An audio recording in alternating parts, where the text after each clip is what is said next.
We're back again for another fun-filled day of loading dump trucks. And I've actually only got one truck. I got Dad down here running his, trying to get all this junk moved. I've called like 6 other companies trying to see if anyone's just got a truck they can bring down here. Most of them are busy. I think 3 of them has had drivers quit in like the last 3 weeks. They get their stimulus check and their income check. These guys quit, so like everybody's short-handed. And they're also redoing one of the major highways here in town. Where are you going? And so they've got like 40 dump trucks wrapped up on it, which is a pretty cool operation. I need to get some pictures of it. Yeah, man. A little more. A little more. Hold on.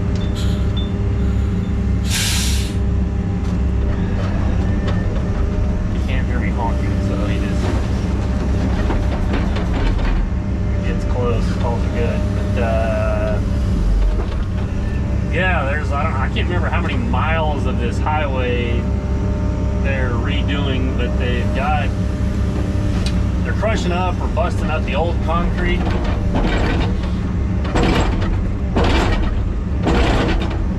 Stuff's so sticky. Getting sidetracked. Yeah, they're taking up and busting up the old concrete, running it through a crusher. Then they have a mobile batch plant they put together. So then they run that recycled concrete, they stick it back in the new concrete and reuse it, which is pretty cool. So it's not all wasted and stuff, but I'll try to get a picture of it or whatever. It's not too far off the highway, and it's all brand new semi-trailers they put together. They showed up and it took them like less than a week to put this thing together. But they work on it just 24/7. They got 2 or 3 crews where they're constantly running, so they want like 40 to 50 dump trucks at all times. And that pays prevailing wage because it's a state highway. So a lot of these dump truck drivers are trying to get in on that, which is totally understandable. Nobody wants to come work hourly, especially driving around in the mud. And it doesn't make any point for me to load his and then run mine. This is, I guess, where one more guy would come in handy. Try to get Miss Elite to come here and at least bring the International down, but she didn't seem too excited about that.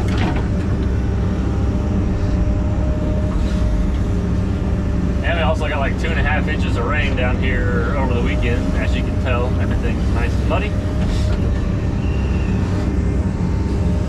But they are ready to get rock on here because the train guys are like wanting to start.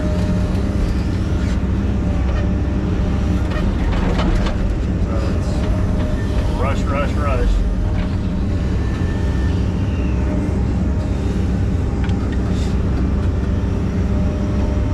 Guys that were hauling the clay in, they were supposed to get a bunch of this stuff, and then I don't know if that job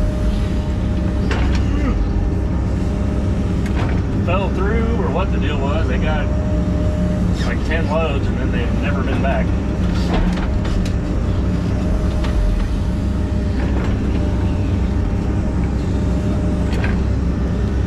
So yeah, kind of all the plans we had on this is not worked out exactly the way I was hoping for.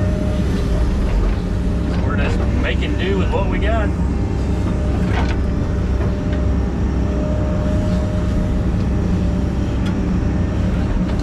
It really didn't take all that long. I think the other day, me and him got, we moved like 55 loads in 4 or 5 hours.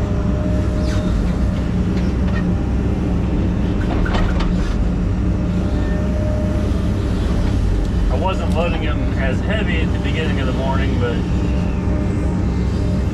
just because it was kind of soft, that so far it's holding up, so we're kind of adding a little more each trip.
think we moved 52 or 54 loads today. A few of them are here. There's a bunch of them on the other side of the pile.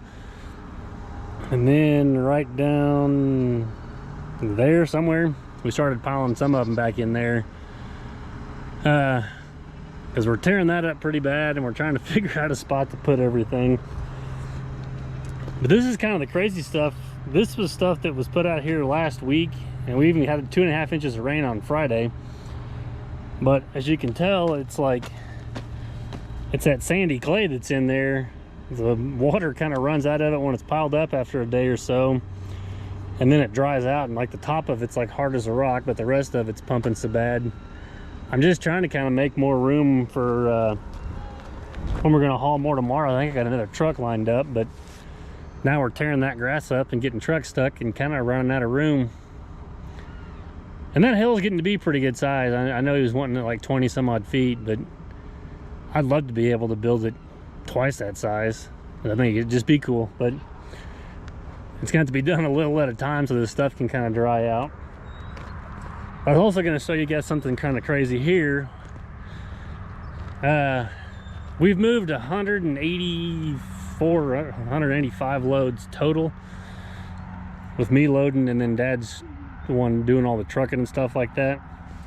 This section right here is the most solid piece of ground. We had the clay road there, and you can see he started kind of getting stuck in there, but he's made like 100 and some odd trips right through here. It did get kind of stuck over there the other day because it's holding, but right through here for some reason the ground is like solid as a rock. I mean, it doesn't even hardly, it dents the top of it in some, but I mean, it's just kind of beat the grass off of it, but it's not really like imprinted it. So this is the craziest ground out here. I'm gonna get that thing down, fuel it up and grease it for the night, and we will pick it up in the morning.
we made some pretty good headway. I'd say I had those 4 trucks, those 3 triaxles and that 1 quad earlier. They hauled 10 loads off, which got me well around the corner. And then me and Dad hauled another 38, I think. So like 48 or 50 loads or whatever, because like I said, I could get a lot more in that quad and even those tries, so that really helped out. But this side's slicking up pretty nice, so, and I'm pretty happy with the grade that I eyeballed in on my clay. I'm definitely higher on this side. This side's still, which I knew it was going to be close, but there's just so much groundwater. So, but my plans, once I kind of get all this somewhat slicked up, I'm going to come in here and have a ditch or a swell, and I may even take some of that and kind of just build it up, maybe even make like the back side of that swell or even a little more of a predominant berm. This will get fabric and like 6 inches of base rock, and then I guess we're going to put 3 inches of clean rock on top of that, and then they'll start setting the ties. So the bottoms of the ties will actually be 9 inches above what this clay is. So, I mean, that'll give us plenty of height to shed all the water and stuff like that down. My clays now, I've noticed, is a little wavy here and there, but as rocky as it was, and it kept pumping, so that's just kind of part of it. But we'll just add a little more base to this side. We got them really, we'll really fine tune it when we get to the clean rock, and their big concern is making sure it's level from side to side. It can go up and down, they said, but side to side they need it pretty level, so we're gonna have to spend a little more time on that. That's where we made it for today, so it's time to grease the machine and fuel it up and pick it up in the morning.